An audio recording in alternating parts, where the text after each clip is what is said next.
Continuando com outras funções básicas e importantes, temos a média e suas variações. São três funções principais aqui. A média, que nada mais é do que a soma de determinada seleção dividida pela quantidade de valores nela.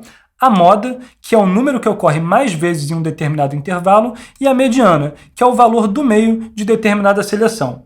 Provavelmente, no dia a dia, a que você mais vai utilizar é a média, que pode te dar bons insights de tendências de venda, de performance e coisas do tipo. Vamos ver um exemplo simples aqui. Se a gente utilizasse a função média, a gente só precisava colocar o sinal de igual e escrever média. Lembra de colocar sempre o acento agudo, porque sem o acento agudo a função não vai ser lida. E a gente pegaria aqui todos os valores de janeiro das franquias 1 até a franquia 6 e aperta o Enter. A gente observa que esse valor é 5.383.333 e por aí vai.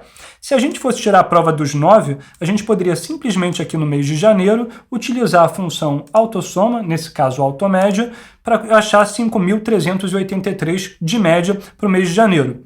Isso pode dar para a gente um insight muito legal de quais empresas, ou quais franquias nesse caso, estão abaixo da média e quais estão acima. Aqui a gente tem que a franquia 1, a franquia 5 e a franquia 2 estão abaixo da média, enquanto a 3, a 4 e a 6 estão acima da média. E isso pode ser um excelente critério, por exemplo, para você determinar quais franquias vão receber um bônus ou algum presente ou brinde e por aí vai. E você poderia fazer isso para todas as franquias. Vamos só arrastar essa fórmula para o lado para a gente ver que ela funciona perfeitamente para cada um dos meses. Se a gente quisesse fazer a aplicação da função moda e mediana também, a gente poderia. No caso da moda, a função é um pouco engraçada, porque ela é o modo. Se você utilizar mod ou moda, você não vai achar a função correta. Com modo, você acha a função correta e você pode buscar em determinada seleção qual é o valor que mais se repete. Nesse nosso caso, a gente tem que o 6.200 é o valor que mais se repete